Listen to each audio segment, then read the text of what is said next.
Question देगा, कहेगा कि हल कीजिए 5 नंबर के क्वेश्चन। तो अगर 5 नंबर को आपको एकदम चुटकी बजा के जो है 5 नंबर लेना है तो आप इस वीडियो को जो है अंत तक जरूर देखिए। स्वागत है आप सभी का आपके अपने यूट्यूब चैनल डायनामिक दीपक सर में। तो आज की इस वीडियो में हम लोग बात करने वाले हैं क्लास 10th का जो मैथ्स चैप्टर है, 2 चर वाले रैखिक समीकरण युग्म, उसी से संबंधित प्रश्नों को जो है 5 विधि से हल किया जाता है। 2 चर वाले रैखिक समीकरण युग्म, ठीक है। तो सबसे पहले जानने का प्रयास करते हैं आखिर ये 2 चर वाले रैखिक समीकरण होते क्या हैं, समझिएगा।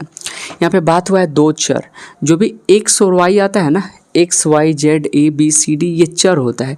जैसे हमें अगर यहाँ पे 7x कहें तो ये होता है अचर, ठीक है, और ये होता है चर। तो यहाँ पे देखिए 1 और 1 2 चर है, तो 2 चर हो गया। रैखिक उसको कहते हैं जिस चर का घात 1 होता है, जिस चर का घात 1। तो देखिए यहाँ भी घात 1, यहाँ भी घात 1, यहाँ 2 चर हो गया। रैखिक समीकरण युग्म, युग्म मतलब होता है पेयर, यानी कि 2 समीकरण रहेगा, वो किस में रहेगा, जोड़ा में रहेगा, पेयर में रहेगा। तो इसी को हल करने के लिए जो एग्जाम में जो है 5 मार्क्स का क्वेश्चन आता है। आपको कहेगा 2 इक्वेशन देगा, कहेगा कि हल कीजिए 5 नंबर के क्वेश्चन। तो अगर 5 नंबर को आपको एकदम चुटकी बजा के जो है 5 नंबर लेना है तो आप इस वीडियो को जो है अंत तक जरूर देखिएगा। और कंपैरिजन मेथड यानी कि तुलनात्मक विधि से हम 2 इक्वेशन जो यहाँ पे दिया हो इसको हल करेंगे। हल करने का मतलब होता है कि एक्स और वाई का वैल्यू इसमें निकालना होता है। चलिए स्टार्ट करते हैं बिना किसी इधर उधर की बात से, ठीक है। चलिए इसको हम ले लेते हैं 3x - 2y = 12, इसको मान लेते हैं समीकरण नंबर 1। फिर ये सेकेंड है 4x - 5y = 16, इसको मान लेते हैं समीकरण नंबर 2। देखिए तुलनात्मक का मतलब होता है कि तुलना करना। जैसे साइकिल वाला है तो उसका तुलना साइकिल वाला से ही होगा, मोटरसाइकिल वाला है तो उसका तुलना मोटरसाइकिल वाला से ही होगा, ठीक है। इस प्रकार को आप ध्यान में दीजिएगा। अब यहाँ से हम क्या करते हैं, समीकरण 1 से यहाँ पे स्टार्ट करते हैं, समीकरण 1 से। अब समीकरण नंबर 1 यही है 3x - 2y = 12, ये समीकरण 1 है। इसमें से हम या तो x का मान निकालेंगे या तो y का, दोनों चर में से किसी एक चर, दोनों वेरिएबल में से किसी एक वेरिएबल का वैल्यू यहाँ पे निकाल लेना है। तो हम जानते हैं वैल्यू निकालने के लिए उसको अकेले छोड़ते हैं, बाकी बात को इक्वल के एक तरफ ले जाते हैं। तो x का मान निकालते हैं हम, 3x को छोड़ देते हैं = 12। इधर ये माइनस में उधर जाएगा तो अरे बोलो ना, 2y किस में होगा, प्लस में होगा कि नहीं होगा। अब बताओ यहाँ से x का वैल्यू निकालना, x को छोड़ देते हैं, 3 इधर गुना में उधर जाएगा तो मल्टीप्लाई, मल्टीप्लाई में, अरे गुना मल्टीप्लाई एक क्या होता है बकलोल। 3 इधर पे गुना में उधर जाएगा तो भाग में होगा, 12 प्लस में 2y और बट्टा में क्या हो जाएगा 3। अब यहाँ पे x का वैल्यू निकाल दी, इसको मान लेते हैं समीकरण नंबर 3। हम यहाँ पे समीकरण 1 से किए थे, अब समीकरण 2 को लेते हैं, ठीक है। समीकरण 2 से ध्यान से देखिएगा, समीकरण 2 से, समीकरण 2 यहाँ पे है 4x - 5y = 16।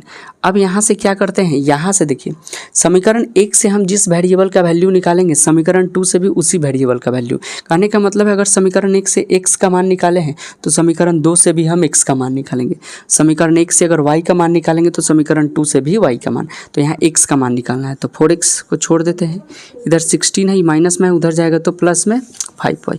अब बताइए x का मान निकालना है, x को अकेले छोड़ देते हैं, 16 प्लस 5y, इधर गुना में है 4, इधर आएगा तो भाग में 4 हो जाएगा। बस अब हो गया। नंबर 3 और नंबर 4 मान लीजिए इसको। अब देखिए जब इधर साइड में होता है क्या, RHS, इधर होता है LHS। जब LHS LHS बराबर है तो ये भी इक्वल होता है, ठीक है। ये RHS RHS क्या हो जाता है, इक्वल हो जाता है। तो यहाँ पे हम लिखेंगे, समझिएगा ध्यान से, कि समीकरण 3 और 4 को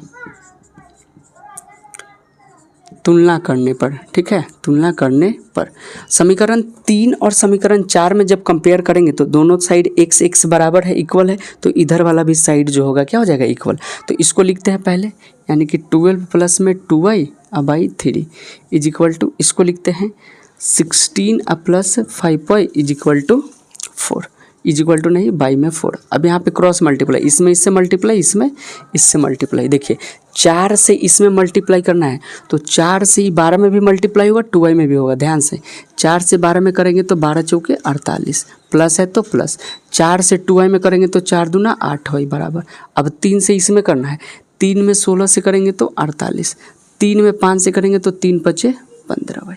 अरे होगा कि नहीं होगा, अरे होगा ना, अब 8y है, इधर इधर प्लस में 15y, इधर आएगा तो माइनस में 15y, इधर 48 है। इसमें क्या करते हैं कि y वाला को एक तरफ और बिना y वाला को एक तरफ, तब ना y का मान निकलेगा, तब ना चर का मान। ये प्लस में 48 है, इधर आ गया 48 माइनस में। अब देख 15 में से 8 घटेगा, बड़ा ये है तो माइनस में 7y होगा बराबर, ये घट गया बेचारा 0। आई गुना में -7y है, उधर जाएगा भाग में, तो y का मान कितना आएगा? अरे बोलो ना जी कितना आएगा? 0 आएगा सर, यही ना। तो y का मान कितना आ गया? 0। अब यहाँ पे जो है इस y के वैल्यू को हम ये चारों समीकरण में से किसी एक समीकरण में पुट कर देंगे ना, तो हमारा x का मान आ जाएगा।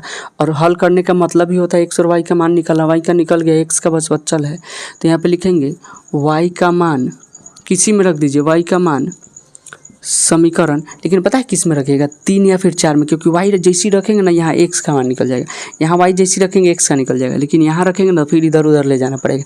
इससे अच्छा इसमें रख देते हैं, y का मान समीकरण 3 में रखने